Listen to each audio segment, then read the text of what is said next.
Okay, so happy Thursday and welcome to our third installment, actually, of Power Huddle inside the mind of ESG gurus. I am Heidi Friedman, a partner and co-chair of Thompson Hine's ESG Collaborative, and I am super excited to be here. During this series that we have every month, I chat one-on-one with ESG gurus. These are unscripted discussions that'll examine how company executives from lots of different industries are actively paving the way as ESG trendsetters and championing pragmatic ESG strategies to align with their business goals and values. Joining me today is Kristin Campbell, former Executive Vice President, General Counsel, and Chief ESG Officer of Hilton Worldwide. Kristin retired from there, I think, about 2 weeks ago and is working on Kristin 2.0 and seems busier than she was before. So we'll hear a little bit about that, I hope. Kristin's going to provide insights into her experiences at Hilton and share how she helped navigate the hospitality giant's consumer-driven business while keeping its ESG strategies, public governance, and compliance initiatives at the top of their game. So a few really quick housekeeping things. Today's program is being recorded. You can review it on our YouTube channel if you're interested. This presentation is intended for general information only. The thoughts and opinions being expressed today are those of individual panel members and do not necessarily reflect the opinions of the panel members' clients, employees, affiliates, or Thompson Hine. The content should not be taken as advice, as the views expressed are for informational purposes only. If you have any comments or questions, we really want to hear from you. So you can either ask them to everyone or put your chat to my name, and we'll do our best in our small, short 30 minutes together to get to your questions. So with that, let's get started. So Kristin, tell me about your ESG journey. Where did that start? Well, first, Heidi, thank you so much for having me today. It's one of the really wonderful parts about being involved in the ESG space is meeting people like you, who have a keen interest in the area and who have been, thought leaders for a long time. So very, very pleased to be here. And thank you. I don't think I've ever been considered a guru on any subject before. So that's. Oh, and thank you to Michelle Banks for introducing us. I actually hear you're a guru on many things. But. Oh, well, that's great to hear. And she's absolutely fantastic, wonderful coach for general counsels and so forth. But anyway, great to be here. So I guess a little bit about my ESG journey. It was a little bit unintentional. And as the old quote about most people's careers go, I think it was very much a jungle gym. It was definitely, a kind of inherited oversight for sustainability at the first public company where I was general counsel, and that was at Staples. And it was, a little bit of winding left, winding right, trying to get the business organized around it. Then took the job at Hilton and actually had no direct responsibility for ESG there. But the truth of the matter is, while I stumbled into it, I truly have a keen interest in it. And I think that's driven by, obviously a love for our planet and the people who inhabit it. And also I have a very strong hatred, and I know that's a very fiery, that's a very big word these days, but I have a real hatred of waste and inefficiency. And so when you think about that in the context of ESG, it's a no-brainer. And I think, my journey also, I think I'm attracted to ESG because it speaks to my problem solving nature. I tell people, I like anything from a hot mess to a not mess.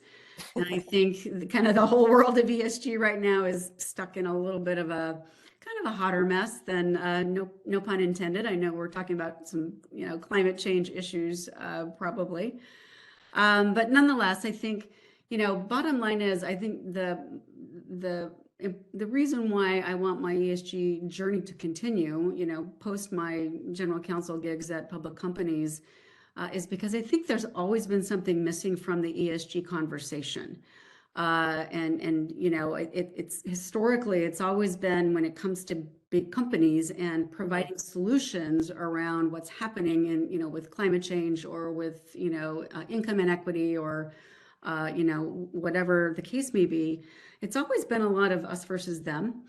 And I don't think that's the way it should be. In fact, I'm convinced that it doesn't have to be that way. And so I have a little mantra that's super corny, very goofy, but I use it all the time, and I think people get it, which is I really try to promote the A&D of ESG, which really means, we can't have it both ways. We can really take care of the planet and its people, but at the same time, large companies and small companies can meet their financial performance goals and, their objectives to all of their stakeholders.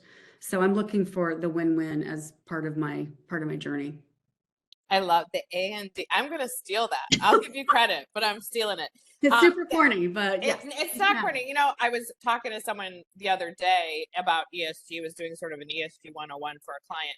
And what I was saying, what I love about it, unlike my EH&S historical practice for the last 30 years, which tends to unfortunately be much more reactive to issues, this is a way to really add value and be proactive, especially when it sits in the legal department. Where legal departments in-house tend to be cost centers, and this is a way that you can really add value. And so I love how you're saying that. And I think if you don't align the company's values to what you're doing, then it's not an authentic program, and you can get in trouble. But so what would you say, either what I know you're not at Hilton anymore, you're sitting on some corporate boards, you're dealing with ESG there, I know, but tell me what you think the biggest challenge in the ESG space is right now. Yeah, so Heidi, I would say there are two principal challenges right now, and this isn't really at the 50,000 foot plus level, but I think the first one is, ESG professionals and companies alike need to find balance amidst this recent backlash against ESG, right? So I think post-pandemic, ESG was coming along in a very big way prior to the pandemic. For 2 years, we thought about nothing else other than getting through the pandemic. And then the interesting part about coming out of the pandemic was the large institutional investment funds, including, Larry Fink at BlackRock, came out saying, all right, we're over that. Now we got to focus on the planet, and really started putting a lot of effort into ESG investment and oversight from, an institutional investment standpoint. And that created this backlash where I think, ESG in many ways has become politically weaponized, like just about everything else, unfortunately, these days, especially in the United States. And so I think one of the real challenges is, trying to find a common lexicon for everyone involved in the space where it's not a political issue.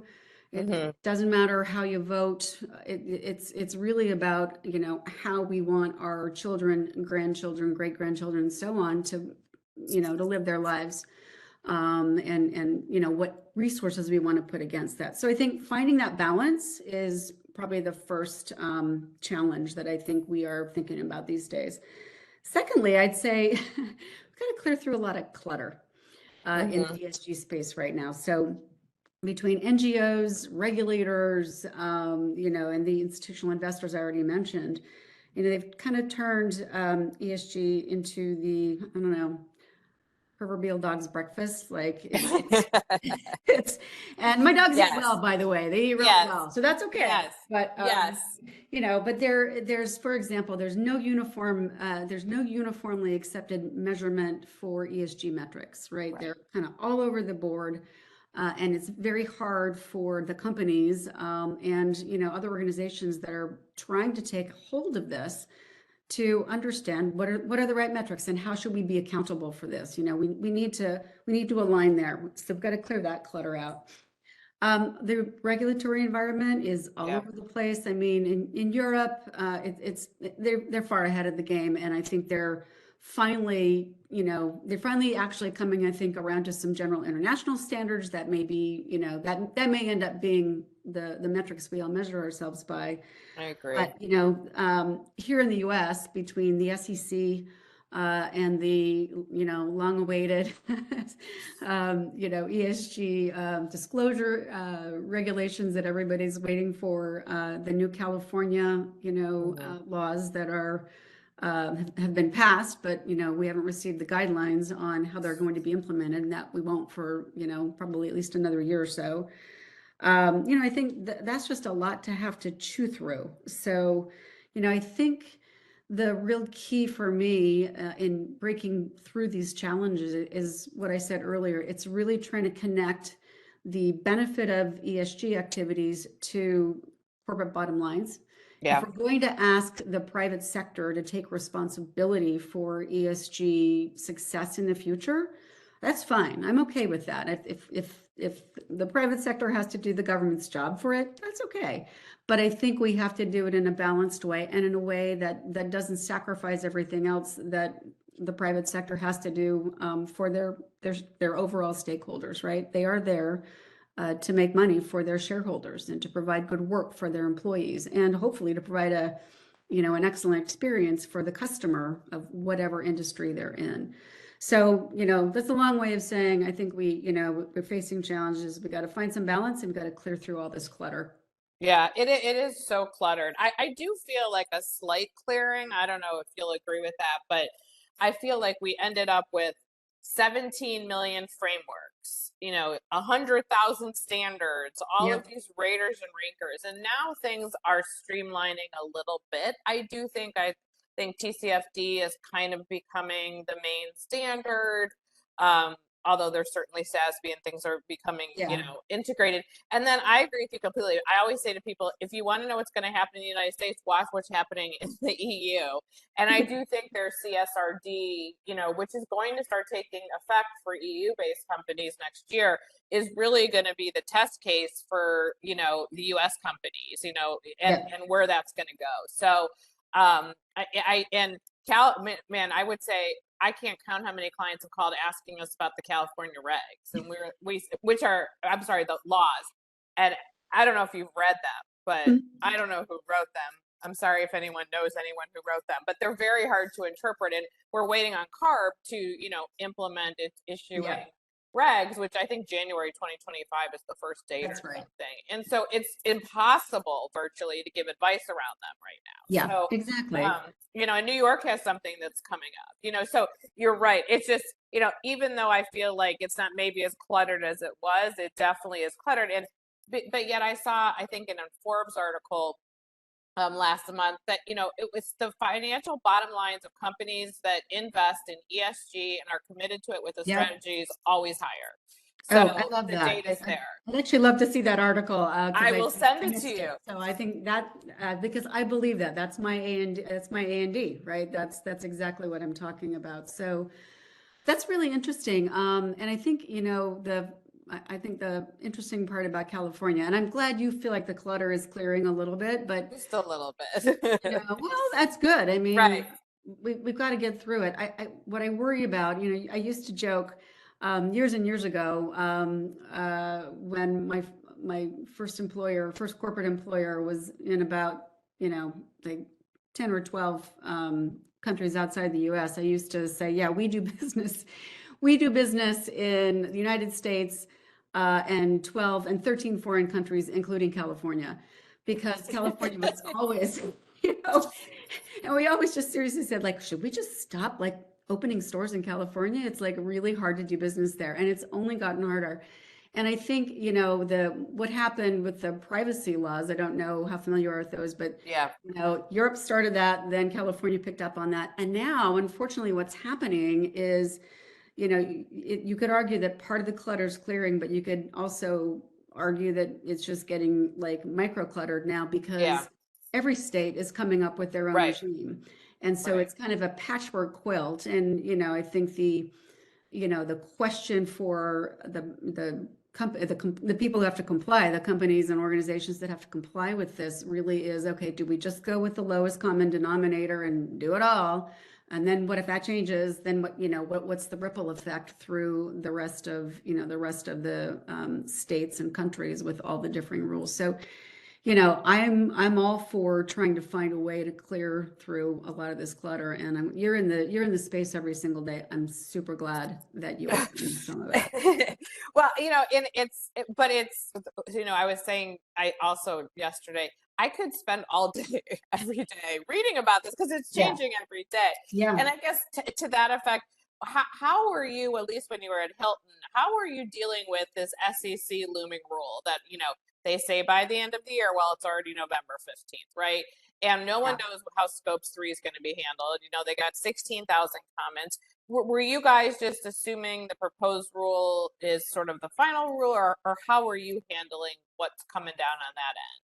So it's a good question, and I retired officially 6 weeks ago. And I was sort of in a kind of a light role for the 6 months prior to that. So, but I can tell you what was, what we were doing before then. I mean, first of all, anything that we've done at Hilton, I can't take credit for individually or personally. I love that. We've had a long program there. In fact, this will sound like an advertisement. It's not. I truly mean it. Our ESG program goes all the way back to our founder, Conrad Hilton, who really believed in, we didn't have all the information we do now about climate change and whatnot, but he really believed in, building in accordance with what was best for the environment in which he was building hotels. So the use of the best natural resources there, making sure we hired people and giving them a way to grow, have their families, build economic security. So our program went back, it really goes back over 100 years.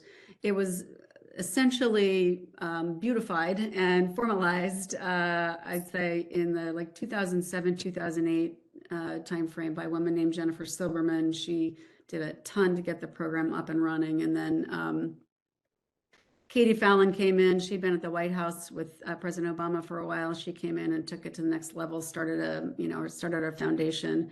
And I inherited after that. So I just want to go on record that I inherited you're very generous, right? This was like a great car to get into and drive down the highway and try to make it go faster and better, which I think we did a little bit of. But to answer your question about the SEC regs, I think the team stayed all over it. I think one of the critical things, and I would advise this of your clients and others who are concerned about the outcome of the SEC regs, enter the fray. I mean, we through our trade organization, provided comments, in-depth comments, offered to have discussions with the SEC staffers who were working on the regulations. And honestly, I hope I'm not reading too much into the delay and the continued extension of the issuance of the final rules. But I hope it demonstrates that now that they've had an opportunity to really think about how difficult it's going to be to implement and to enforce. The regulations as written, they'll give it some other thought. I think other than that, though, we've been preparing as best we can. I mean, the good news is we were kind of already on top of all of what the SEC requirements, we're looking for in terms of tracking scope 1, scope 2, even scope 3, setting our goals. We have publicly stated goals around greenhouse gas emissions, resource use, have a lot of goals in the social area as well. And so I think for Hilton, it's really just a question of how it wants to tell the story in the disclosure, environment. I mean, we pretty much told the story, in my opinion, quite beautifully in our annual ESG report. Now it'll just be a question of how we want to put that in legalified language, right? Right. And it is beautiful. I took a look at it. And what I love is you just emphasize something that I say all the time, which is this is not new. None of these parts are new. It's just sort of a new umbrella to encompass all of it together in a way that's meaningful to stakeholders. So I think that's right. It's not new. But the general counsel, part of me, right? Yes. Says, well, they've got 10b5 liability potentially associated with, so I think we have to be really careful. Obviously, everyone's going to be careful about what they publicly disclose in their SEC filings, but that to me is really the critical question, which is, how Are we really going to drive ESG success by scaring the dickens out of all, all the No, signatories of the public filings? I don't know if that's really the most productive way of getting at what we're trying to get at. not at But, all. Were you guys auditing any of that information at this stage yet? Auditing our environmental absolutely, Your yeah. ESG, yeah, good. You can see in our report, we have, we have and I'm retired from Hilton, but I will probably for a long time say we. So, That's fine. The report discloses that not only are the metrics that we are using, they're actually reviewed by scientists and converted, the kind of the basic data we have about energy use and carbon are converted into, greenhouse gas and carbon footprint metrics so that we can speak in the same language as the science community and the climate community, which I think is very helpful. And then on top of that, a third party unaffiliated with Hilton and unaffiliated with that science group comes in and validates the work that's been done. So, yeah. and that's most definitely a best practice. That's as good as you can get at this stage. Well, I think you want to, and Yes. so I think, again, for companies that are already doing that, the SEC rules are a little less scary. I think the part that is, I'm glad you said those disclaimers up front. I love the big, accounting and auditing firms, but by the way, this for them is turning into a kind of a wonderful feeding frenzy because they will come in on top of that and offer their auditing services on, which I think will be good, but I think there's already a whole cadre of resources out there to do the same thing. Yeah, but everyone's now an ESG professional, so beware. But we actually have a question I was going to throw out. Is there a draft ESG reporting model you could suggest while the SEC is sorting out the reporting requirements, which will avoid the optics of greenwashing? That is definitely a loaded question. Yes. Can you read that again? I got Sure. Is there a draft ESG reporting model you could suggest while the SEC is sorting out their reporting requirements, which will avoid the optics of greenwashing? Right. Yeah. Well, yes, I think, and again, there's probably more than one way to do it, but but the way that I'm familiar with and the way that Hilton has really approached it is to and this is all in their public report. They've had their goals validated by SBTI, the Science Based Targets Initiative. Right? So this is all the scientists from the Paris Accord. And they are the Good Housekeeping seal of approval for setting your environmental goals. And so I think having your goals reviewed and validated by SBTI, which you do initially, and then you re-up that, I think every 5 years or so, and then publicly reporting on those goals, stating your goals, and publicly reporting on where you are against your goals, which is what Hilton's ESG report does, I think is the right model before, during, and after whatever comes out of the SEC, right? I think that's really. I actually love that, Kristin. SBTI, just for those that might not be as familiar, is a very rigorous process. So, it's really an expert analysis that you submit that you'll get feedback on it. You have 2 years once you apply to get that certification before you lose your ability to be listed. But it's rigorous and intense, and you really need the right professionals, engineers, etc., involved in the process if you want to get it. But there are large companies requiring their suppliers to do that as well. So, it's definitely something to get familiar with. And in terms of frameworks, like TCFD is definitely the one to kind of look at in terms of how to spell out what you want to do. And the bottom line with greenwashing, right? I don't know how much of that you've seen, Kristin, is make sure you have the data. Everyone's like, Madam Obvious, but as long as you have the data, you're in much better shape with SBTI has.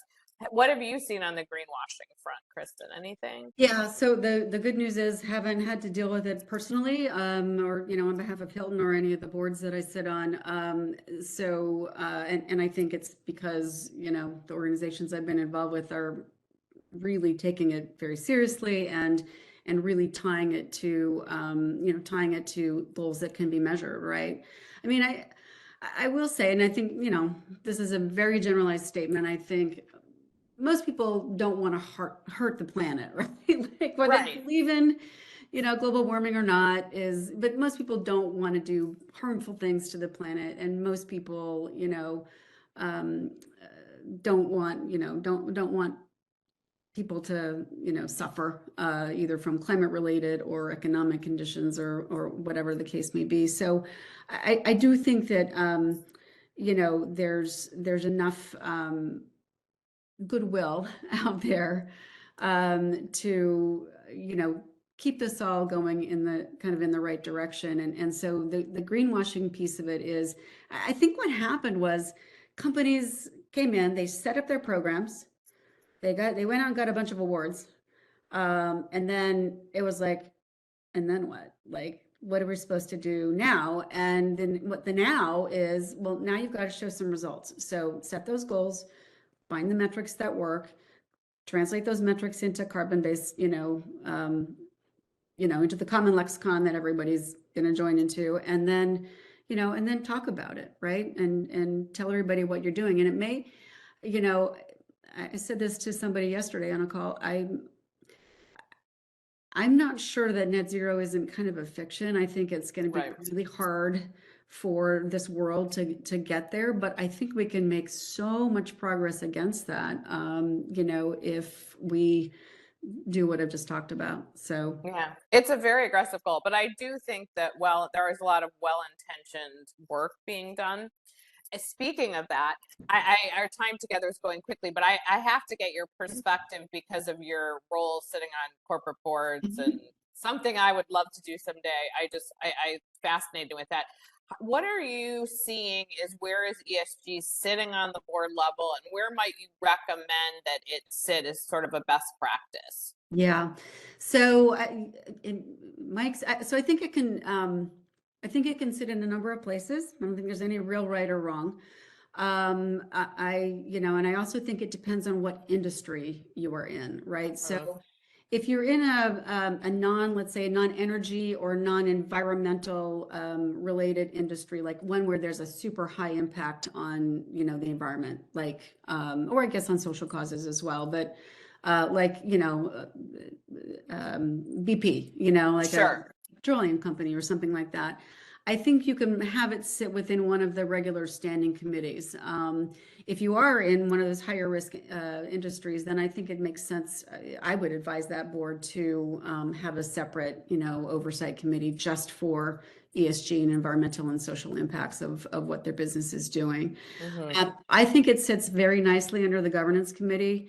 That's where it was at Hilton. That's where it is at Hilton. That's where it is on the two boards that I'm on. It's principally because, first of all, the poor little G in ESG, no one ever pays attention to G, but it is about governance. So it seems like yes, logical place for it to Nom start. and Gov is actually where I've seen it most often. Although I have seen it split where the S stuff sits somewhere different than Maybe the E stuff. I don't know if you've seen it as well. Perhaps.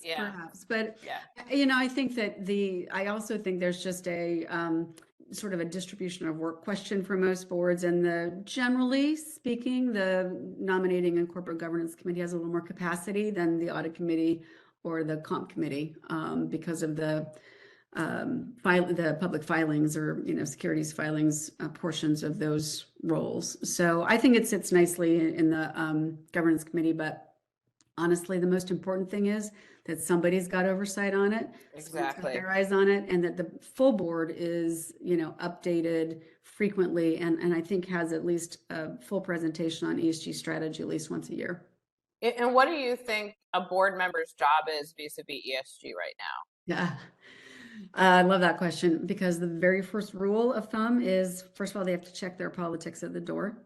All right. So I think that's very important. because I think we all have very strong personal feelings about lots of different things, and you really do have to put that aside when you're thinking about how to best serve all stakeholders and shareholders. And then I think really after that, it falls into the category of understanding the strategy and providing oversight and advice on the strategy, but also helping to figure out the A&D part, right? Which is ensuring that the business is, both profiting financially and meeting its financial goals, as well as meeting its ESG goals. I love that. I love that. So now that you have all this free time, I'm being sarcastic. What are you doing in your free time? Anything fun? When you Well, aren't doing not ESG yet, stuff. because it still seems so new to me. But I think I'm working very hard on trying to figure out a kind of a new name for retirement, because it doesn't feel like retirement. But I am on 2 public company boards, which I love. Great companies, both of which have their top-notch leading ESG programs, all metrics based. I'm very proud of what those management teams have done. I am just about to join, and it's not public yet, but it probably will be in the next couple of weeks. The board of a private company, it's PE owned, but a private company of an energy efficiency company.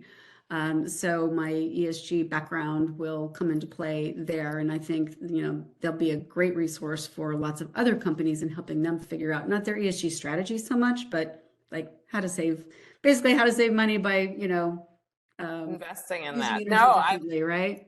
I love that. That sounds super fun. It's So really exciting. thank you for being here today and teaching us how to put A&D in ESG. That is one of the most brilliant things I've heard, and I will be using it. So thank you so much. This concludes our discussion today. This webinar was recorded, and you can view it on the YouTube channel. We want to thank everyone for attending. Obviously, a super special thank you to Kristin for sharing your insights, and best of luck to you in Kristin 2.0, maybe is that what we'll call it. I hope you'll join us next month on December 14th, when I'm going to chat with Jennifer Huffstetler, who's Chief Product Sustainability Officer at Intel. So until then, have a wonderful Thanksgiving, and great to be with you, Kristin. Take care. Thanks, Heidi. Thanks, everyone.